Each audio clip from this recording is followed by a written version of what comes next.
Bonjour, bienvenue pour ce colloque sur le compte personnel de formation, le compte personnel d'activité, avec Marie Davido de l'École des métiers de l'habitat et Lionel Roudil, Julien Roudil, pardon, de l'OPCA Défi. C'est ça. Voilà, où on va expliquer le compte personnel d'activité, le compte personnel de formation, c'est issu de la loi travail et c'est une amélioration certaine à la loi sur le DIF. Le compte personnel d'activité, le compte personnel de formation, en permettant aux salariés de pouvoir se former avec des heures de formation qui leur sont données toutes les années et de pouvoir même changer de métier, puisqu'on a entendu ce matin un banquier qui veut devenir plombier.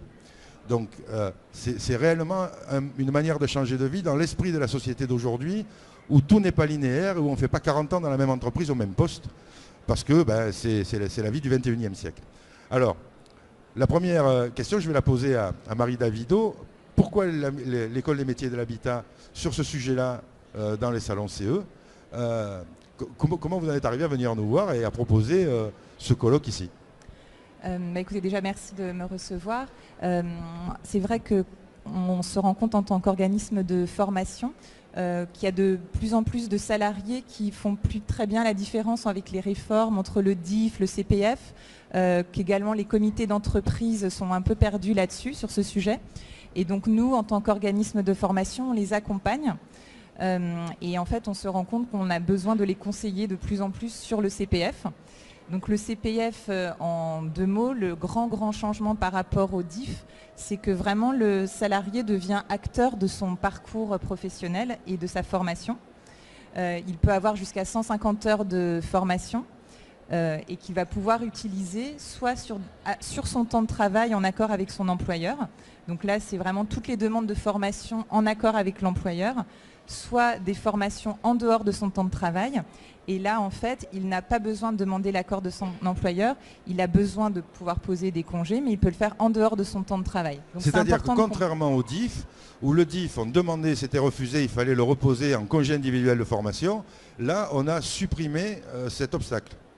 Voilà, exactement. Donc c'est vraiment le CPF, donc le salarié a un compte qui lui appartient. Et donc oui, en effet, ce qui change vraiment, c'est que le salarié ne peut plus se voir refuser ses demandes CPF à partir du moment où c'est en dehors de son temps de travail. Il faut vraiment comprendre que là, c'est vraiment ses heures, ça lui appartient. Et il peut décider de choisir, on verra après dans des listes de formations éligibles, des formations. Alors, le process, il y a un site internet qui s'appelle moncompteformation.fr sur lequel on va, on s'inscrit.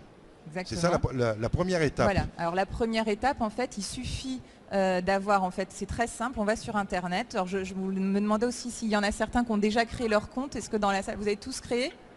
Oui? Non. Si vous ne l'avez pas, il faut le faire. Voilà. Le salarié doit se prendre en charge et faire cette démarche. C'est la seule qu'on lui demande, c'est la première inscription.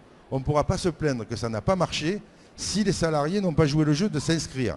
Donc ça, c'est très important.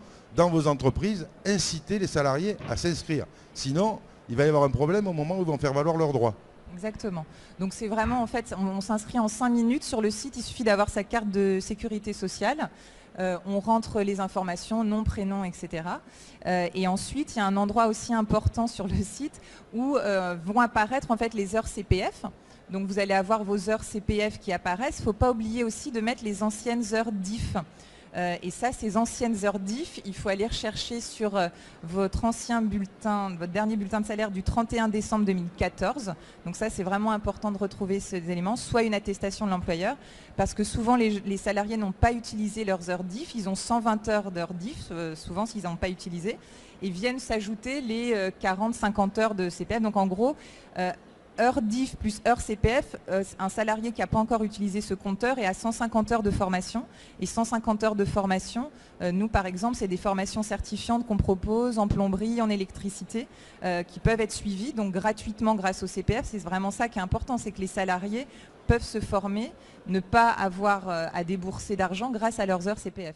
Nous, on se rend compte aussi que nous, dans les personnes qui viennent nous voir, donc dans les métiers de tout ce qui est habitat, etc., il y a aussi des personnes qui recherchent des compléments de revenus, c'est-à-dire qui ont besoin de se certifier pour notamment, alors je pense aussi à des salariés seniors qui sont en train de réfléchir par rapport à peut-être une petite retraite qu'ils vont percevoir, de se certifier pour pouvoir ensuite exercer un travail.